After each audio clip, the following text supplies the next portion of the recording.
Victoria de los Ángeles llegó a lo más alto de la lírica internacional a pesar de tener un origen familiar francamente humilde. Su padre, su madre habían llegado a Barcelona a principios del siglo XX como inmigrantes, con familias que vinieron a buscar más y mejores oportunidades. Una de las imágenes que más me gusta imaginar de Victoria de los Ángeles es precisamente estar en el camerino de alguno de los grandes teatros del mundo, el Metropolitan de Nueva York, la Royal Opera House, y recibir ahí las cartas de su padre, de su madre, que eran prácticamente analfabetos. Este es el barrio de Vilapicina, el barrio donde yo nací y crecí en Barcelona. El barrio donde vinieron a vivir mis abuelos maternos, gente también muy humilde, trabajadora. Es un barrio con siglos de historia, pero que vivió su gran desarrollo en los años 60 y 70 del siglo XX. Quizás por eso siento una conexión especial con Victoria de los Ángeles, y en el libro he querido esmerarme en plasmar no solamente su trayectoria como la soprano de renombre internacional que fue, sino también de manera muy especial el contexto social, cultural, económico de la época que le tocó vivir, la época que fue también la de cualquiera de nuestras abuelas.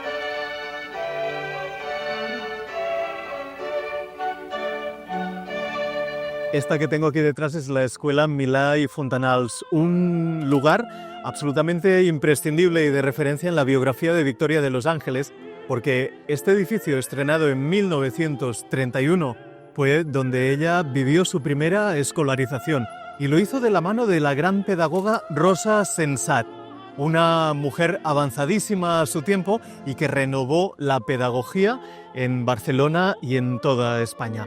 Para que nos hagamos una idea, hay un fragmento de sus planes de estudio que cito en el libro Biografía de Victoria de los Ángeles, todo parecía tan sencillo, en el que Rosa Sensat dice: hay que dar gran atención y un cuidado extremo a la formación del oído del niño, inspirarle el gusto y el sentimiento noble del arte musical, intentando obtener siempre una buena emisión de la voz, una articulación perfecta, una respiración correcta y una inteligencia exacta de la frase musical.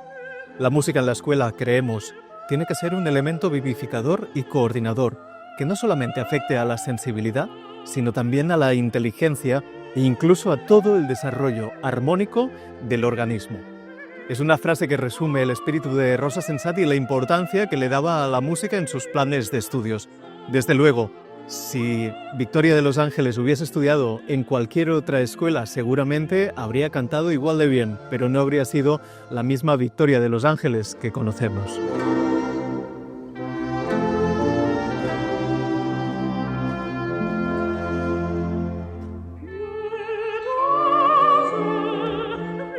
La Universidad de Barcelona es el escenario donde transcurrieron los primeros 25 años de la vida de Victoria de los Ángeles. Aquí es donde vivía con sus padres. Su padre era el bedel de la universidad y su madre se encargaba de la limpieza del centro. Esto es un detalle importante de la biografía, pero es también muy importante tener en cuenta que la Universidad de Barcelona, este edificio histórico de la universidad, se encuentra en el epicentro de una serie de lugares que marcaron también y mucho la trayectoria de Victoria de los Ángeles. Por esa calle de ahí se llega enseguida a los estudios de Radio Barcelona, ahora de la cadena SER, que es donde ganó el primer premio de su vida, el premio de un concurso de jóvenes talentos que le permitió comprobar por primera vez que podía mantener a su familia gracias al canto. Al lado, la calle Pelayo, la calle que lleva hacia la Plaza de Cataluña y hacia las Ramblas, también hacia el Palau de la Música Catalana, donde debutó en 1944. Por esta calle pequeñita, de aquí al lado, también se va a las Ramblas, se va a la Escuela Milà i Fontanals y se va también al Gran Teatro del Liceo. Completando toda esta vuelta, volvemos a la Gran Vía. En esa dirección se va hacia el aeropuerto del Prat, a conquistar el resto del mundo.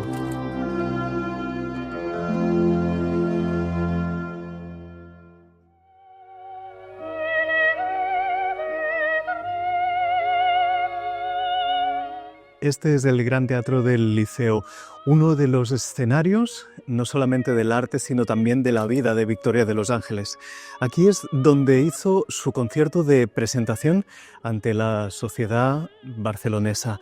Aquí es donde estrenó la mayor parte de sus grandes roles, su Traviata, su Butterfly, su Mimi de la Bohème, por descontado, su Manon, también sus interpretaciones de Mozart, su Elisabeth de Tannhäuser, sonaron por primera vez en este escenario. Aquí se formó un patronato para darle apoyo económico en los años 40. A partir de finales de los 60, Victoria de los Ángeles dejó de estar presente en la cartelera del Gran Teatro barcelonés, igual que fue desapareciendo de las carteleras de otros grandes teatros de ópera, en buena parte debido a su salud, sus relaciones familiares y las dificultades que tuvo que afrontar. A pesar de ello, en 1992, Victoria de los Ángeles regresó aquí al Gran Teatro del Liceo en un recital que todavía hoy es recordado por los aficionados al género lírico. Esta fue, por tanto, una de las casas fundamentales para la vida de Victoria de los Ángeles.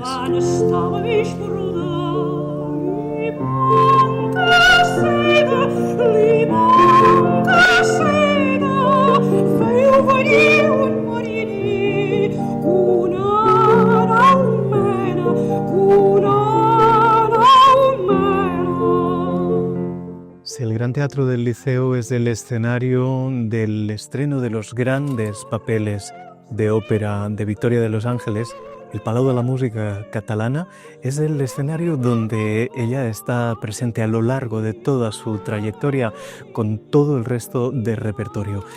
Recitales de lead, de canción, oratorios, música antigua, todo esto tiene lugar en esta que fue verdaderamente su casa durante décadas. La noche del 19 de mayo de 1944 tuvo lugar aquí en el Palau de la Música Catalana el primer concierto oficial de presentación de Victoria de los Ángeles. Fue un concierto absolutamente apoteósico. El público de Barcelona cayó rendido a sus pies y queda reflejado en las crónicas de la época. En Solidaridad Nacional, Luis Monreal Tejada, por ejemplo, constataba que sus cualidades innatas excepcionales no se limitaban solamente a las condiciones físicas de la garganta, sino que se extendían también al gusto instintivo, el sentido musical propio. La voz de Victoria de los Ángeles es destacada por toda la prensa. En el Diario de Barcelona, Antonio Marqués habla de la excepcional, intensa musicalidad de la soprano, de su comprensión innata del alma de la música. Y en la hoja del Lunes todavía se iba más allá y Zani, un crítico de la época, decía que el público no se cansó de aplaudir y regalar largamente con flores a la soprano. También se decía: aplaudimos desde la hoja del Lunes sinceramente a esta joven y gentil cantante para quien se abren gentiles los caminos del triunfo. Ese fue el primer concierto de Victoria de los Ángeles aquí en el Palau de la Música Catalana y en Barcelona.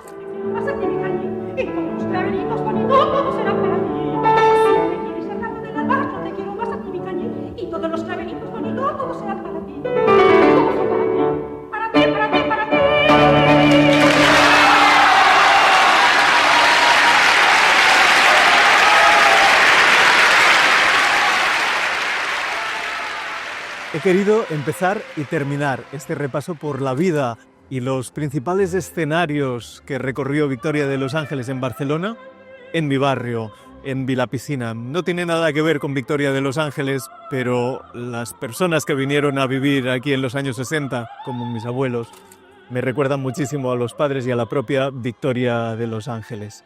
Para cerrar este recorrido me gustaría repasar algunas citas que cierran el libro, la biografía Victoria de los Ángeles. Todo parecía tan sencillo que acabo de publicar con Ficta Ediciones.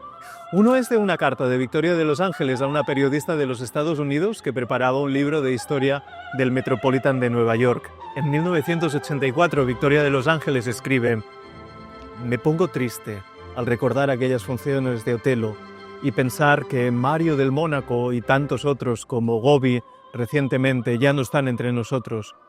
Me alegra y me enorgullece formar parte de una generación de cantantes que alguien dijo que fue la mejor de todos los tiempos. Y cuando uno de ellos se va, parte de mi carrera también se va con ellos. María Callas se fue, Elizabeth Schwarzkopf se retiró y yo me siento bastante sola llevando la antorcha.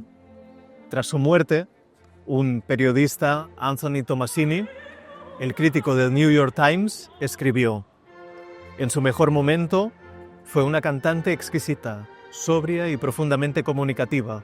Sobre el escenario, con los cabellos negros, los ojos brillantes y una amplia sonrisa, proyectaba una franqueza y una ingenuidad que junto con su voz, el público adoraba.